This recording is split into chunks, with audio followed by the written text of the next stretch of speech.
Kami dari kelompok 4 akan menjelaskan presentasi kami mengenai perubahan paradigma bisnis telekomunikasi.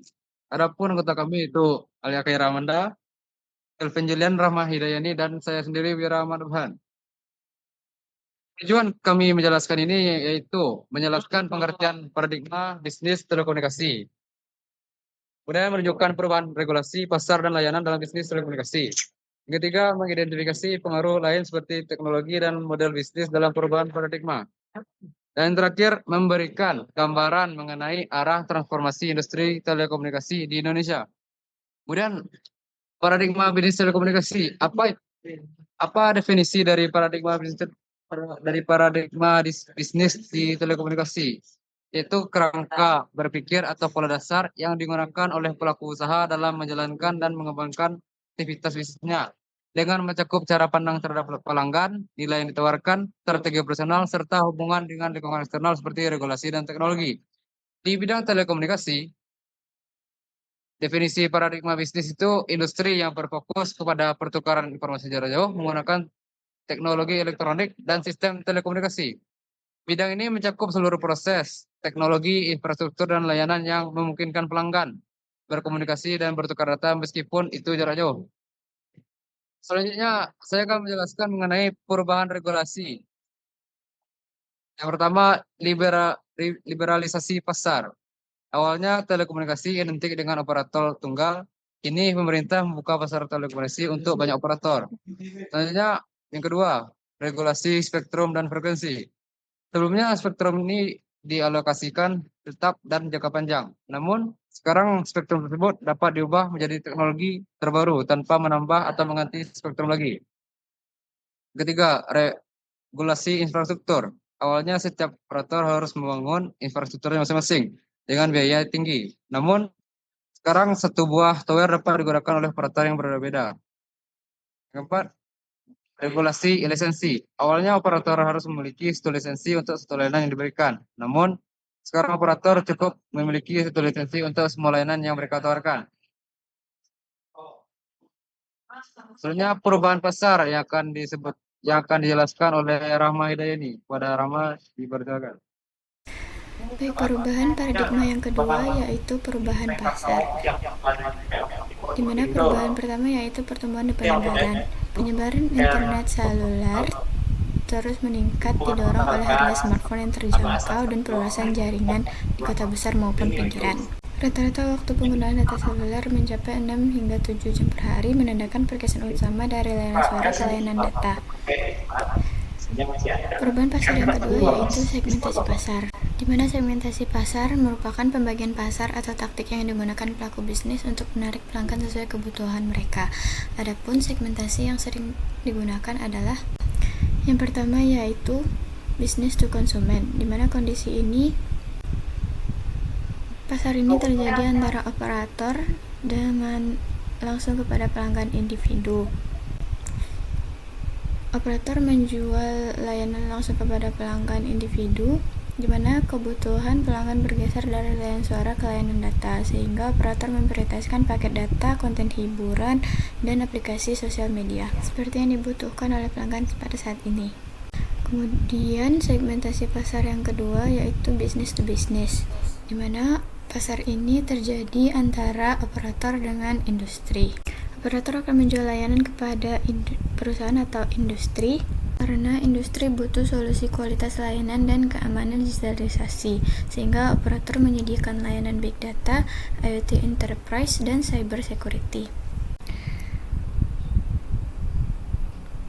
Perubahan pasar yang ketiga yaitu perilaku dan preferensi konsumen. Terjadi pergeseran besar ke layanan over the top seperti streaming video dan aplikasi pesan, sehingga orang semakin jarang memakai panggilan suara tradisional. Sekarang pengguna menginginkan pengalaman yang mulus tanpa gangguan, misalnya saat berpindah dari jaringan WiFi ke jaringan seluler secara otomatis tanpa memutus koneksi. Untuk perubahan paradigma selanjutnya akan dijelaskan oleh rekan saya, Kelvin Julian.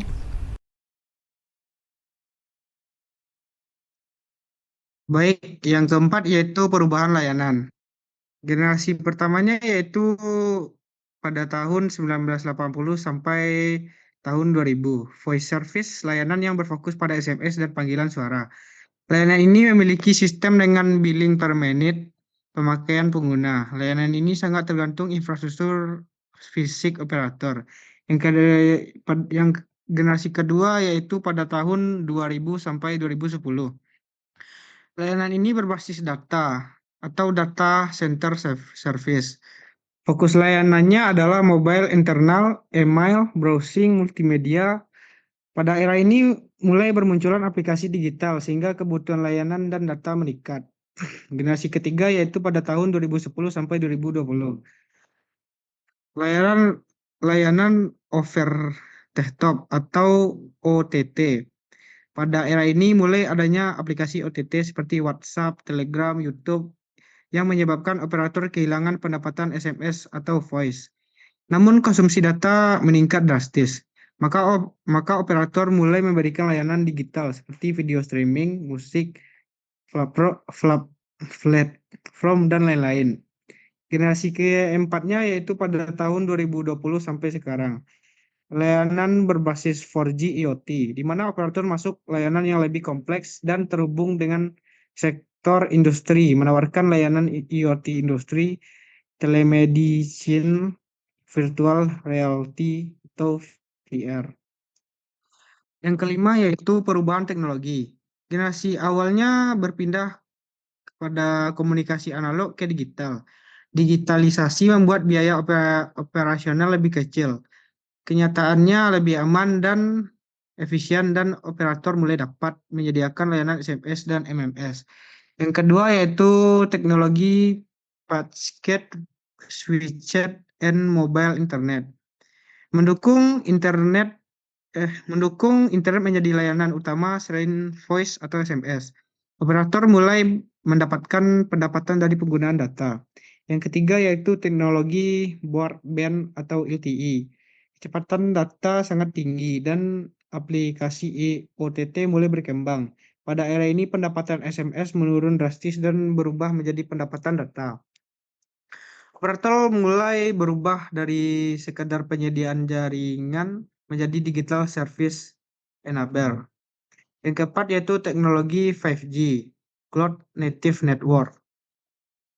Dengan kecepatan hingga 1 Gbps dan delay yang rendah, operator mulai menyediakan layanan khusus industri seperti remote surgery, smart city, and public otomatis.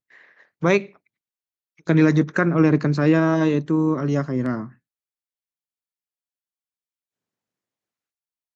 Selanjutnya yaitu model bisnis digital. Yang pertama, platformisasi sebagai fondasi baru. Bisnis berbasis platform memiliki karakteristik yang berbeda dari bisnis konvensional.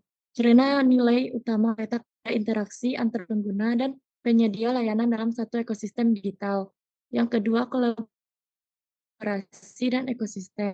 Kolaborasi lintas sektor menjadi syarat utama dalam membangun ekosistem digital yang inklusif dan berdaya saing.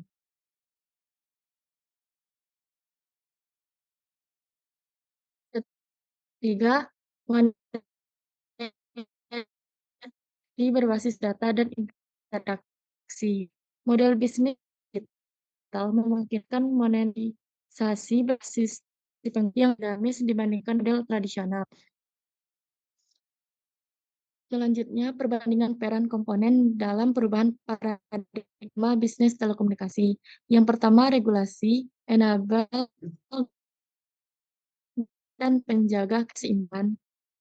Mendorong inovasi melalui kebijakan menjadi semi konsumen. Kedua, pasar, yaitu pemicu dinamik kompetisi, perubahan perilaku konsumen, dan tuntutan korporat memaksa operator berinovasi dan menyesuaikan strategi layanan. Yang ketiga, layanan, yaitu wajah bisnis dan sumber nilai tambah, evolusi dari layanan dasar digital berbasis platform disesuaikan dengan kebutuhan pelanggan. Yang keempat, teknologi, yaitu katalisator dan pembeda strategis. Teknologi seperti 5G, AI, dan Big Data mempercepat transformasi, menciptakan layanan baru, dan membedakan operator yang adaptif.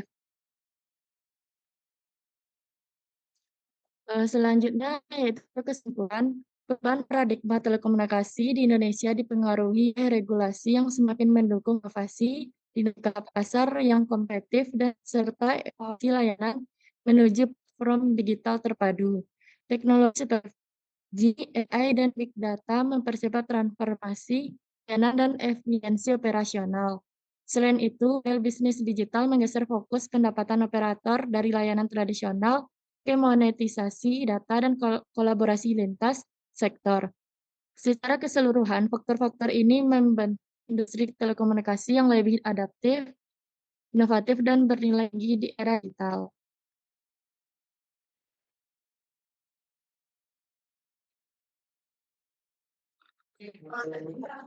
Mungkin sekian presentasi dari kami. Apabila ada